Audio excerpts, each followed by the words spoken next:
प्यारे बच्चों, नमो नमः। आज हम प्रोजेक्ट पराग तैयारी उड़ान की के तहत जिला प्रशासन पाकुड़ द्वारा निर्मित जैक बोर्ड के वर्ग 10 के संस्कृत विषय के मॉडल सेटों में से सेट 2 के प्रश्नों पर चर्चा करेंगे। नमस्कार बच्चों, मेरा नाम डॉक्टर रिंकू कुमारी है और मैं पाकुड़ जिला के हिरनपुर प्रखंड के अंतर्गत उत्क्रमित उच्च विद्यालय तोड़ाई में संस्कृत विषय के सहायक शिक्षक के पद पर कार्यरत हूँ। तो चलिए बच्चों, आज हम संस्कृत विषय के सेट 2 के लघुत्तरीय प्रश्नों के बारे में चर्चा करते हैं। प्रश्न संख्या 39 से 46 तक, जो प्रत्येक प्रश्न 3 अंक का है। इसमें से किन्हीं 6 प्रश्नों के उत्तर देने हैं।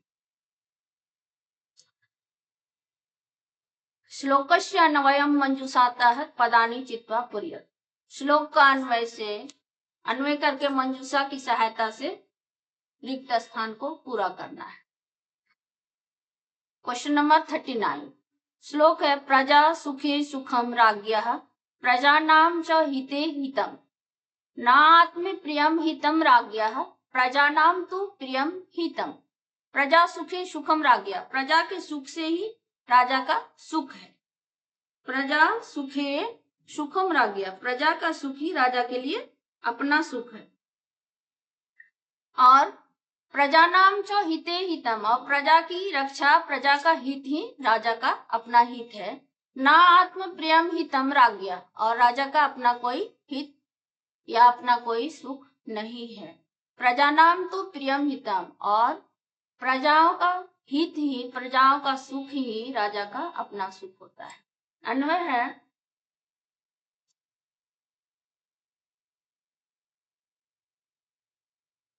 प्रजा सुखे सुखम, अन्वय दिया हुआ राजा,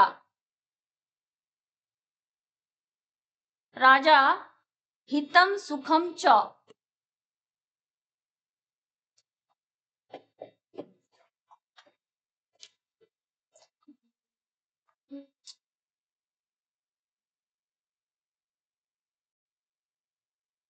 राजा, राजा के बाद यहाँ रिक्त स्थान में है, राजा के बाद हो जाएगा, ये मंजूषा मेरा दिया हुआ है प्रजानाम ना और हितम, तो राजा हितम हो जाएगा, राजा हितम। देखिए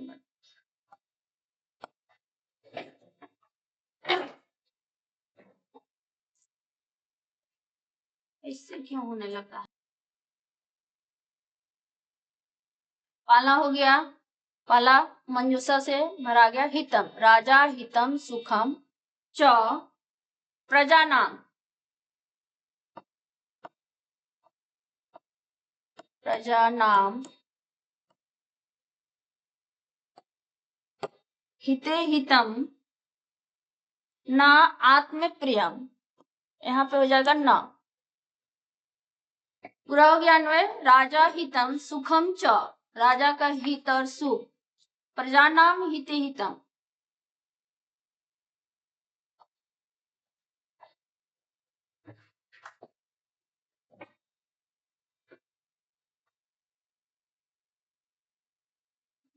अन्वय हमारा पूरा हुआ। राजा हितम सुखम च प्रजानाम हिते हितम न आत्म प्रियम राज्ञा हितम प्रजानाम तु प्रजा सुखे प्रियम। राजा के लिए प्रजा का हित और सुख ही उसका अपना होता है, और प्रजानाम तु प्रजा सुखे, और सुख भी प्रजाओं का सुख से ही राजा सुखी होते हैं। क्वेश्चन नंबर 40 श्लोकेभ्यः भावार्थम मंजूषातः पदानि चित्वा लिखत। श्लोक का भावार्थ मंजूषा में दिया हुआ है, उसको चुन करके लिखना है। विचित्रे खलु संसारे नास्ति किंचित अनर्थकम्। इस विचित्र संसार में कुछ भी बेकार नहीं है, अर्थात हर एक वस्तु का कुछ न कुछ उपयोग है। अश्वचेदा धावने वीरा, भारत से वहने खरा, खरा मतलब होता है गधा और अश्व मतलब घोड़ा। तो घोड़ा अगर दौड़ने में तेज है तो भार ढोने में कौन तेज है? गधा। तो विचित्रे खलु संसारे नास्ति किंचित अनर्थकम अश्वचित धावने वीरा भारस्य वहने खरा। इस विचित्र संसार में कुछ भी कोई भी वस्तु निरर्थक नहीं है, अर्थात हर एक वस्तु का उपयोग है। तो हमारा क्वेश्चन है पवार अस्ति यद अस्मिन विचित्रे। विचित्रे यहाँ पे संसार है, विचित्र संसार में, संसारे विचित्र संसारे किंचित अपि वस्तु न क्या निरर्थकम, कोई भी वस्तु क्या है, निरर्थक नहीं है, बेकार नहीं है, अर्थात हर एक वस्तु का कुछ न कुछ उपयोग है। निरर्थकम नास्ति यतः यदा धावनस्य कार्ये, दौड़ने में हम किसे काम में ला रहे थे, घोड़े को, अश्वस्य भवति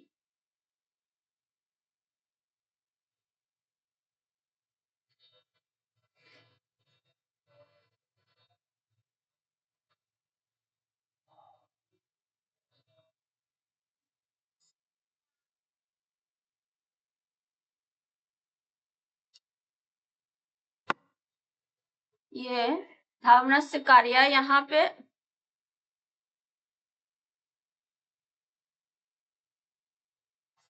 इस जगह यहाँ ना भरा के मेरा यहाँ पे भरागा अश्वस्य।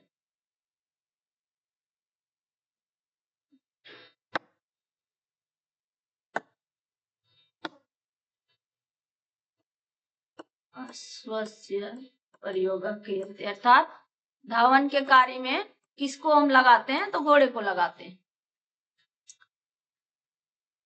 प्रश्न संख्या 41 अधोलिखितम दिनचर्याम अंका नाम स्थानम कालबोधक शब्दम लिखत। कालबोधक अर्थात समय बोधक, हम जिससे समय के बारे में जानते हैं।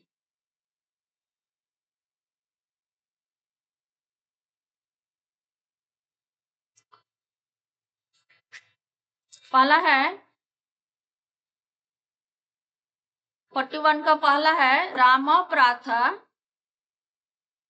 6:30 अर्थात 6:30 बजे वादने जलम पिबंती। तो 6:30 को इंग्लिश में क्या, ये हिंदी में, संस्कृत में क्या कहते हैं, साढ़े। साढ़े को संस्कृत में क्या कहते हैं, सार्ध।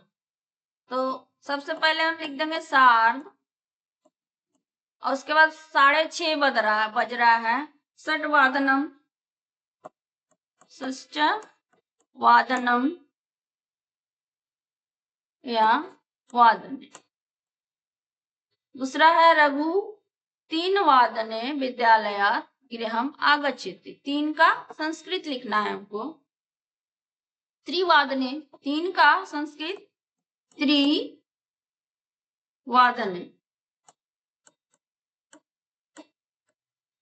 अब है रहीमा 12:15, 12:15 यानी सवा। सवा को बोलते हैं संस्कृत में हम लोग सपाद। तो सबसे पहले सपाद हो जाएगा, सपाद। और ये 12 बजे, 12 बजे को द्वादश वादनम,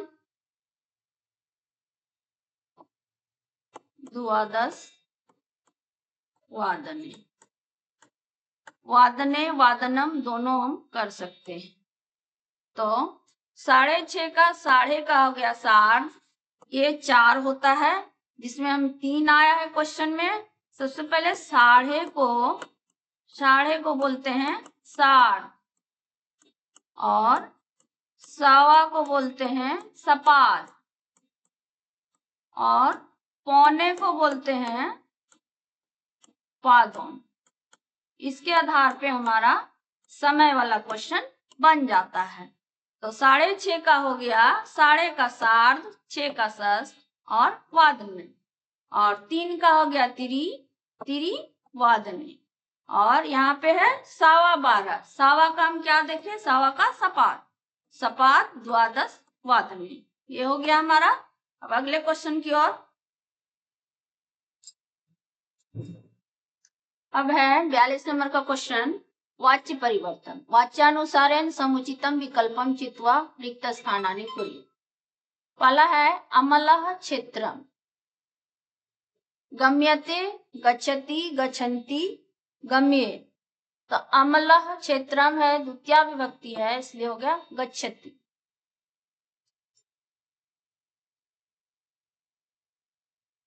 दूसरा है अन्नम खादति, बालिका बालिका अन्नम खादति। तीसरा है रामेन, रामेन में तृतीया है तो इसके साथ तृतीया वाले ही लगेंगे, वानेन, रामेन के साथ वानेन, रामेन वानेन हता बाली। 43 का है अधोलिखित वाक्य सुरेखांकित पदानि संशोध, जिसका ये रेखांकित पद को शुद्ध करके लिखना है। देवा मंदिरम अस्ति, तो मंदिरम देवा है, यहाँ पे मंदिरम ना होके क्या हो जाएगा, मंदिरे, मंदिरे, देवा मंदिरे अस्ति। अब बालिका विद्यालयम गच्छति, बालिका, बालिका के जगह में बालिका ना होके क्या होगा, बालिका। बहुत सारे लड़की जाते हैं, बालिका विद्यालयम गच्छन्ति।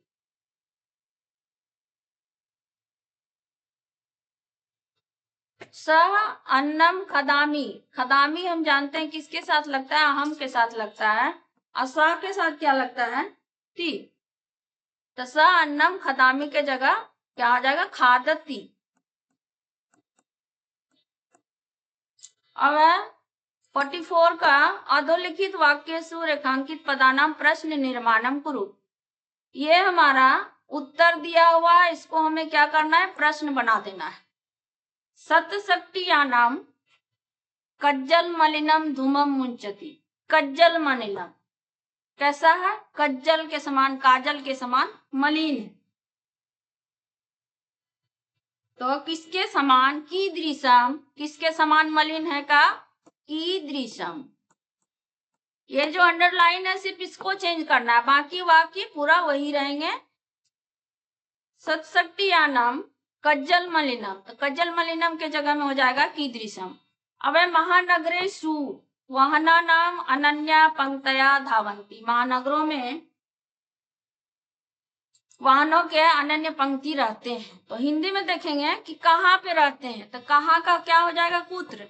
कहाँ पे अनंत पंक्ति रहते हैं, महानगरों में, तो कुत्र, कहाँ रहते हैं, कुत्र। और इसमें हम लगाएंगे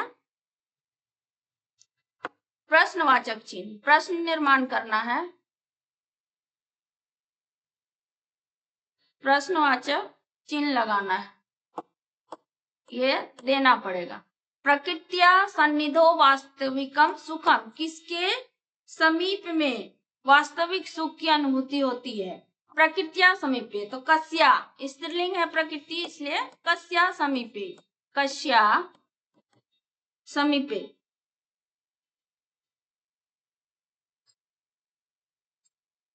अगला क्वेश्चन है 45 नंबर का, अधोलिखित पदानाम समानार्थक पदे सम्मेलनम कुरु, समानार्थक पदों के साथ मिलान करना है, अर्थात एक ही शब्द के दो अर्थ समान अर्थ हैं, दोनों ही शब्दों के समान अर्थ निकल रहे हैं।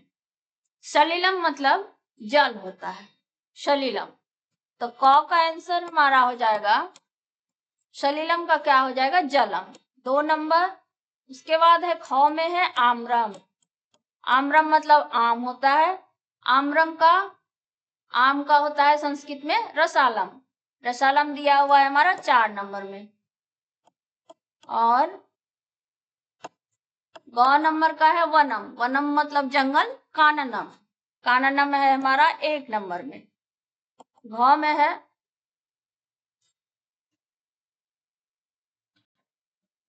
ग नंबर का हो गया वनम का काननम। घ नंबर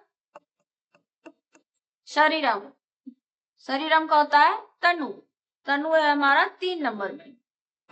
अंगों का है कुटिलम मतलब टेढ़ा, वक्रम 5 नंबर। 40 नंबर का है निर्देशानुसारम लिखत, जो निर्देश दिया हुआ है उसके अनुसार हमें उसका आंसर करना है।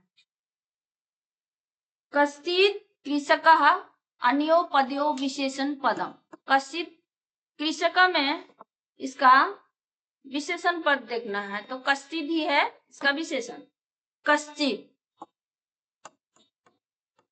कश्चित्, इसका आंसर हो गया कश्चित्। अब है क्रुधा वृद्धा अनयो पदयो विशेषण विशेष्य पदम। इसमें से विशेष्य पद इसका क्या है? वृद्धा हो जाएगा। वृद्धा, इसका विशेष्य पद लेंगे हम वृद्धा, बूढ़ा है। बालकः दूरदर्शनम पश्यति, अत्र कर्तृपदम, यहाँ पे कर्तृपद क्या है? कर्ता कौन है? कौन देख रहा है दूरदर्शन? तो बालक देख रहा है, तो आंसर हो जाएगा बालका। ये खंड गौ का समाप्त हो गया। अब अगला क्वेश्चन की ओर चलते हैं।